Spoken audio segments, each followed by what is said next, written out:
이렇게까지 해야 합니까? 라는 제목으로 말씀 나누겠습니다. 이렇게까지 해야 합니까? 이 말씀, 이 제목에는 뭔가 지금 큰 이렇게까지 하나님 정말 해야 됩니까? 그 뜻이 담겨져 있습니다. 오늘 이렇게까지 해야 하는 이사야의 심정을 한번 우리 살펴보겠습니다. 오늘 이 이사야 20장은 애굽에 대한 이제 심판, 확정이 내려지는 날이죠. 애굽과 이 구스 에디오피아에 대한 이 심판의 메시지가 선포됩니다. 그래서 이사야가 이 구체적인 사건 그 때를 지금 말씀하고 있어요. 그래서 오늘 이사야의 이 선지자의 예언의 이 심판은 가히 좀 충격적입니다. 충격적. 어떻게 충격적이냐? 이 말보다는 이 몸으로 표현을 해요. 몸으로. 읽어보시겠지만 대략 좀 감을 잡으셨을 거예요. 그래서 이게 심판의 메시지예요. 가끔 하나님 우리가 이해하지 못하는 방법으로 말씀하실 때가 있죠. 성경에도 많이 나오는데 오늘 이사야가 이런 상황에 지금 놓여 있습니다. 이사야 입장에서는 굉장히 충격적일 수밖에 없죠. 그 충격적인 본문을 이제 한번 보겠습니다. 6절이라 굉장히 빨리 끝날 것 같아요. 자, 충격적인 본문 들어갑니다. 우리 1절 한번 읽어보실까요? 시작. 아수르의 사르곤 왕이 다르단을 아수돗으로 보내매 그가 와서 아수돗을 쳐서 취하던 해니라. 1절 말씀은 되게 짠두인데 이 짧은 말씀 좀 역사적인 배경이 좀 있어요. 그래야지 전체적인 이 상황을 우리가 이해하는데 쉽습니다. 이 아수르 사르곤 왕, 이 왕 때에 이 블레셋이 이 반란을 일으켜요. 그래서 이 다르단이라고 하는 이 사람 이름이 아니라 이 군대 총사령관이 가서 이 블레셋을 이 정복하지요. 이 아스돗은 어디냐? 블레셋의 5대 성읍 중에 한 곳이에요. 굉장히 발전한 곳. 이 해변가에 있는 군사 요충지죠. 그것을 오늘 이 사르곤 왕이 정복합니다. 그래서 이 주변에 이 아수르의 주변에 있는 나라들이 이 작은 국가들이 동맹을 맺어요. 이 아수르가 쳐들어오니까 우리가 힘을 보태서 싸워보자. 그러면서 이 애굽과 이 어디입니까? 이 구스를 바라보죠. 왜냐하면 이 애굽과 구스는 굉장히 강대한 이 나라이기 때문에 그래서 이 많은 이 약한 국가들이 애굽을 의지하죠. 그리고 이 구스를 의지합니다. 그리고 이 애굽이 이 아수르를 경계하죠. 굉장히 큰 나라이기 때문에 우리나라의 위협이 되기 때문에 그래서 이 블레셋이 이 반란할 때 도와주기로 약속해요. 너희가 반란 일으키면 우리가 뒤에서 밀어줄게. 그러는데 이제 문제는 뭐하냐? 어떻게 되냐? 이 아수르가 이 블레셋을 점령해 버려요. 전쟁에서 정복해 버리죠. 누가 가장 난처하겠어요? 힘들겠어요? 지금 아수르가 굉장히 치명적인 사건이 당했어요. 그래서 이 아수르가 이 유다를 또 권유합니다. 너희가 우리가 너희를 도와줄 테니까 너희도 전쟁을 한번 나가봐라. 그렇게 지금 이 유다에게 지금 말하고 있어요. 또 이때 유다는 어떤 것을 보냐면 이 아수르가 이스라엘을 공격해요. 그래서 이스라엘 수도 이 사마리아가 점령이 돼요. 그것을 보고 있는 상황이니 유다도 굉장히 지금 어려운 상황 가운데 있죠. 이 어려운 상황 가운데 있을 때 이 유다는 누구를 봐야 하는가? 그거예요. 오늘 본문은. 이렇게 지금 쭉 역사적인 흐름이 있을 때 이 애굽은 그 강대국 가운데서도 이 아수르를 지금 경계하면서 유다를 전쟁으로 내몰고 있는 것이죠. 이럴 때 이런 상황이 있을 때 전쟁의 위기에 놓여 있을 때 하나님의 말씀이 이사야에게 임합니다. 오늘 그 말씀이에요. 그래서 2절, 3절 한번 읽어보실까요? 2절, 3절 시작. 그때에 여호와께서 아모스의 아들 이사야에게 말씀하여 이르시되 갈지어다 내 허리에서 배를 끄르고 내 발에서 신을 벗을지라 하시매 그가 그대로 하여 벗은 몸과 벗은 발로 다니니라. 여호와께서 이르시되 나의 종 이사야가 3년 동안 벗은 몸과 벗은 발로 다니며 애굽과 구스에 대하여 징조와 예표가 되었느니라. 그때에 유다가 지금 전쟁의 위기 가운데 이 아수르의 위기까지 놓여 있을 때 하나님께서 이사야에게 말씀하죠. 이 블레셋이 정복당할 때에 배를 끄고 신발을 벗으라고 지금 말씀하고 있죠. 즉 벗은 몸과 벗은 발로 이 다니라고 하는 것이죠. 이사야는 통상적으로 이 선지자들이 하나님의 말씀을 메시지를 선포할 때 입으로 말을 선포하지요.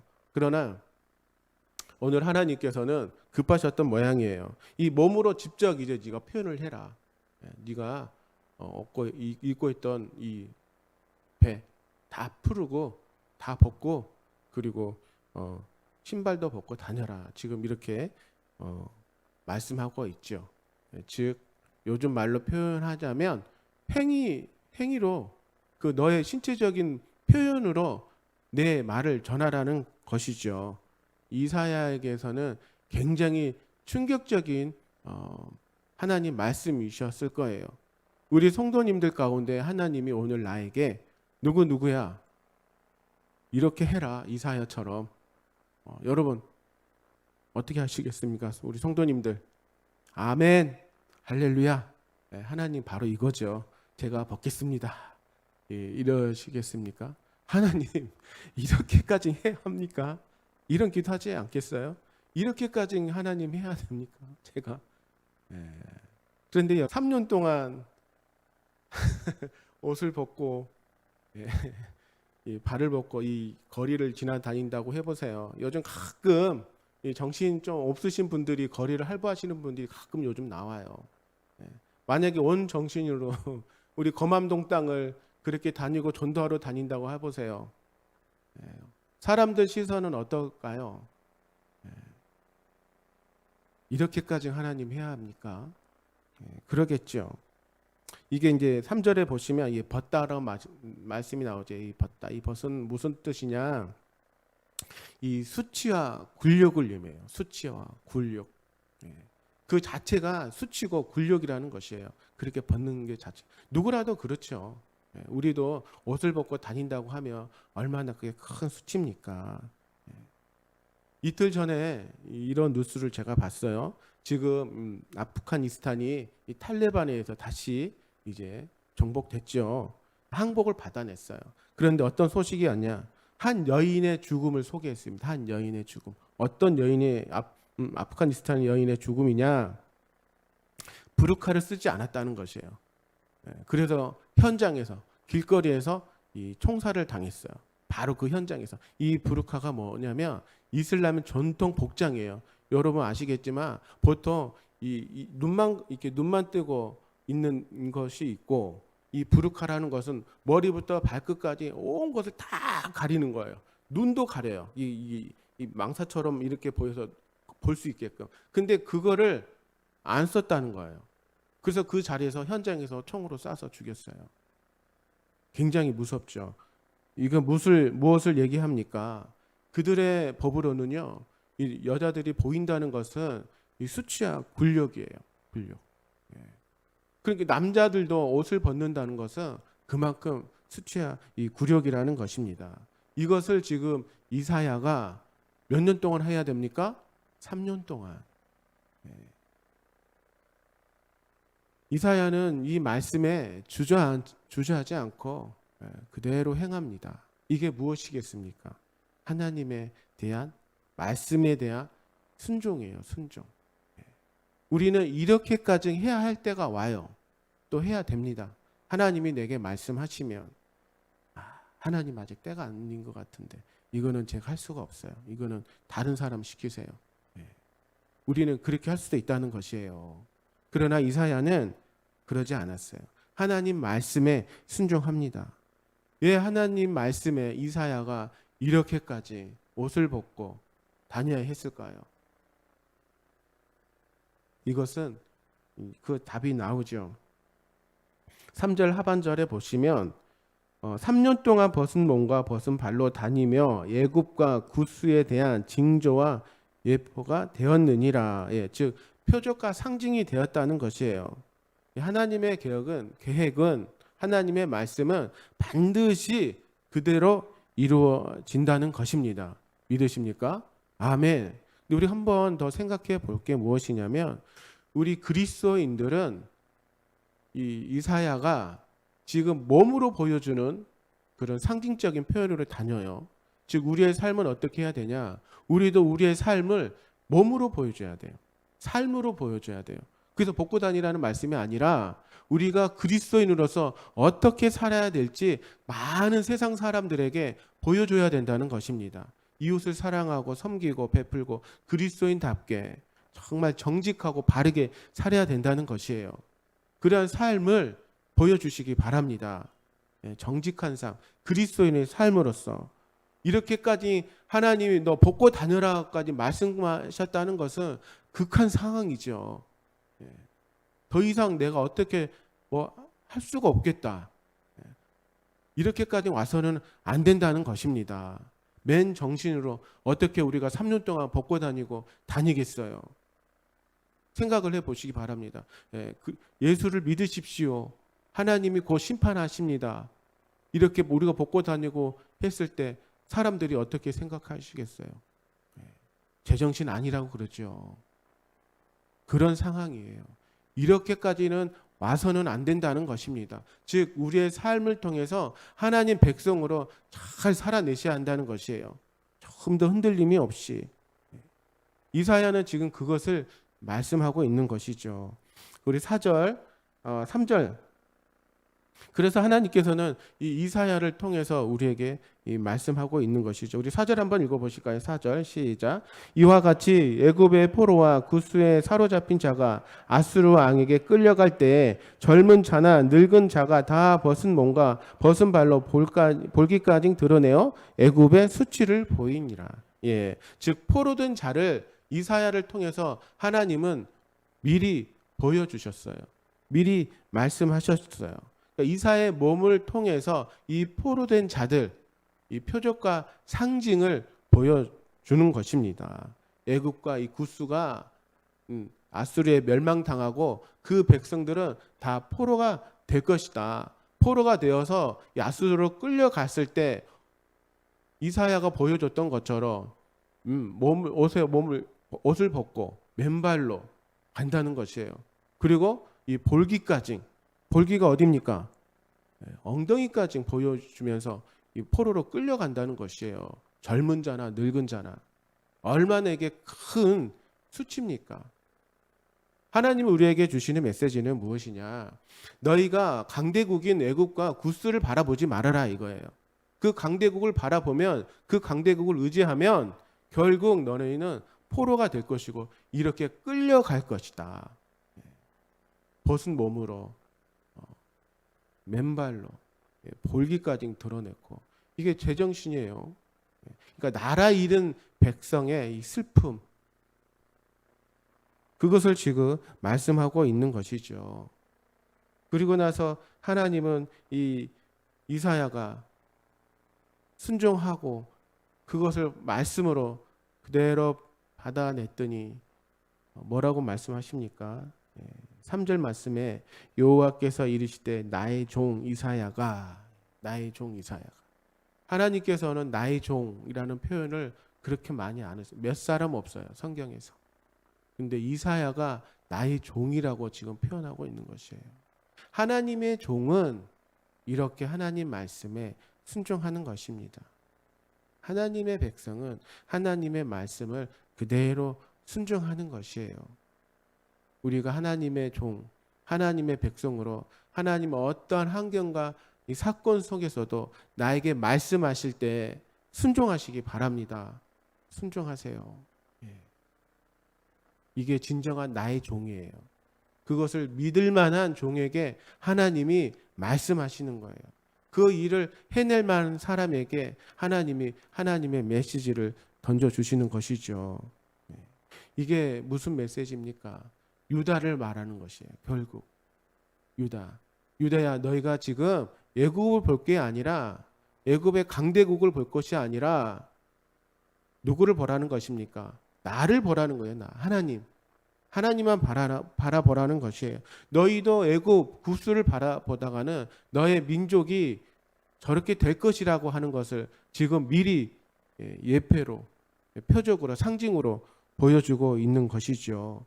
하나님이 유다를 사랑해서 그것을 보여주시는 것입니다. 우리가 이렇게까지 해야 할 이유는 하나님이 그만큼 나를 사랑하시는 거예요. 우리 예수비전교회 성도님들을 사랑하시고 내 삶 가운데 어려운 말씀에 할 수 없는 그런 상황이 놓일지라도 그것을 할 수 있는 것은 하나님이 나를 사랑하시는구나. 이렇게까지 우리 교회를 사랑하시구나. 이렇게까지 내 삶을, 우리 가정을 사랑하시는구나. 그것을 알라는 것입니다. 그것을 깨달으시기 바라요. 우리 삶 가운데 어렵고 힘든 일들이 계속 닥치고 내 자신이 받아내기 힘든 일들이 계속 올지라도 반대로 생각해 보시기 바랍니다. 하나님이 나를 사랑하시는구나. 하나님이 나에게 주시는 어떤 메시지가 있구나. 이렇게까지 해야 됩니까, 하나님? 라고 반문하지 마시고 하나님 앞에 또 그 일로 또 금식하고 기도하지 마시고 하나님이 말씀하셨다면 그것을 우리가 마땅히 해야 되는 것이에요. 순종하시는 것입니다. 이 수치를 모르는 백성들에게 하나님이 수치를 겪을 수밖에 없는 상황으로 만들어 가세요. 이 애굽과 구스를 보시기 바랍니다. 그것을 그대로 보여주고 있는 것이죠. 하나님 앞에 우리가 늘 순종하시기 바랍니다. 우리 5절, 6절 한번 읽어보실까요? 5절 시작. 그들이 놀라고 부끄러워할 것이라. 그날에 이 해변 주민이 말하기를 우리가 믿던 나라 곧 우리가 아수르 왕에게 벗어나기를 바라고 달려가서 도움을 구하던 나라가 이같이 되었은즉 우리가 어찌 능히 피하리요. 희망의 구스, 그리고 이 영광의 애굽이었어요. 그때 당시. 근데 이 희망과 이 영광의 구스와 애굽이 다 지금 아수르에게 패망했죠. 하나님께서 분명히 말씀하시죠. 이렇게 큰 강대국도 망하게 된다는 것입니다. 이게 이제 유다 백성들이 깨달으라는 하나님의 말씀이에요. 이제는 더 이상 구스와 애굽이 이 땅에서 존재하지 않는다는 거 깨닫고 너희들은 나만 바라보라는 것입니다. 하나님만 의지하고 하나님 앞에 이 모든 문제를 다 구하고 기도하라는 그 메시지를 오늘 이사야에게 말씀하고 있는 것이죠. 그래서 6절에 보시면 이 해변의 주민들, 해변가에 사는 사람들, 이 블레셋의 이 절망적인 사람들이 그것을 봐요. 애굽 사람들이, 구스 사람들이 아수르로 끌려가는 그 백성들을 보면서 이 탄식하는 것이죠. 우리가 믿었던 이 구스와 애굽이 망하고 저렇게 끌려가는데 그럼 우리는 이제 어떻게 해야 하나? 어떻게 해야 하나? 우리가 믿었던 저 큰 나라들이 망했으니 내가 믿었던 사람이, 내가 믿었던 사업이 안 될 때가 있어요. 그러면 우리는 이렇게 하나님 앞으로 어떻게 해요? 어떻게 살아가요? 이렇게 우리가 하나님 앞에 묻지 않습니까? 우리는 오직 하나님만 바라봐야 된다는 것이에요. 이스라엘 유다 백성에게 애굽의 길로도 가지 말고 구스의 길로도 가지도 말고 오직 하나님의 길로 가라고 하는 것입니다. 하나님의 길. 세상의 길로 가지 마세요. 세상의 길. 하나님의 길로 가라는 것입니다. 당장 내 현실에 도움이 줄 수 있는 사람 보지 말고 나에게 도움 줄 수 있는 사람 바라보지 말고 우리는 더 하나님 앞에 부르짖고 기도하라는 것이에요. 당장에 어떤 도움을 받을 수는 있지만 그러나 우리가 하나님 앞에 늘 기도하시기 바랍니다. 내 삶에 주어진 오늘 함께 살아갈 때 하나님께서 나에게 말씀하신 그 메시지를 붙들라는 것이에요. 하나님의 계획, 하나님이 나를 향한 그 계획을 신뢰하시기 바랍니다. 하나님께서 이 일을 반드시 하실 거라는 믿음의 확신이 필요해요. 믿음의 확신대로 사시기 바랍니다. 이 예수님이 십자가에 달리시고 이 부활하신 후에 이 제자들 모습을 한번 생각해 보시기 바랍니다. 예수님은 제자들에게 분명히 얘기했어요. 내가 3일 만에 다시 부활할 것이다. 그렇게 하시고 십자가에서 죽으셨죠. 그리고 그 십자가의 사건이 있은 후에 이 제자들은 어땠어요? 예수님이 반드시 살아날 거라고 얘기했지만 다 뿔뿔이 흩어져 버렸어요. 그리고 각자의 삶으로 그냥 다시 되돌아가 버렸어요. 원위치가 되었던 것이죠. 우리도 마찬가지예요. 정말 내 안에 확신이 없으며 이 구원의 확신, 믿음의 확신이 없으면 우리 어려운 삶 가운데 닥치면 뿔뿔이 흩어져요. 그리고 하나님을, 교회를 더 멀리할 수도 있다는 것입니다. 그러지 말라는 것이에요. 그러지 말라는 것. 오직 했으면 하나님이 그 사랑하는 종 이사야를 옷을 벗겼겠어요. 그렇게까지 하라고 했겠습니까? 아주 절박한 상황이에요. 우리는 여기까지 가면 안 된다는 것입니다. 또한 하나님께서 나에게 그렇게 말씀하실 때 순종하시기 바래요. 순종. 하나님 이렇게까지 해야 합니까? 제가 사실 이런 기도를 참 잘해요. 이 제목이 저를 향한 제목이에요. 하나님 이렇게까지 해야 돼요. 근데 하나님은 하기를 원하세요. 참 오늘 이 20장 이 6절 말씀 짧지만 아주 참 우리에게 많은 생각하게 하는 본문이에요. 이렇게까지 해야 하나? 하나님 이렇게까지 원하셨나? 그런데 그 이면에는 나를 사랑하신다는 것입니다. 나를. 내 영혼을 구원하시기 위해서, 우리 가정을 위해서, 우리 교회를 위해서, 이 나라 이 민족을 위해서 하나님의 그 말씀을 오늘도 확 붙드시기 바랍니다. 이 구원은 세상의 힘에서 나오는 것이 아니라 오직 하나님 믿는 그 믿음에서 나오는 것입니다. 하나님 말씀을 오늘도 확신하고 하나님 말씀을 늘 붙드시기 바라요. 그것이 하나님이 오늘도 우리에게 나만 바라보라고 하는 그 말씀을 이사야를 통해서 말씀하고 있는 것입니다. 오늘도 승리하시고 하나님 이렇게까지 해야겠습니다 라고 순종하시기 바랍니다. 물음표 붙이지 마시고 하겠습니다 라고 다로 순종하시기 바랍니다.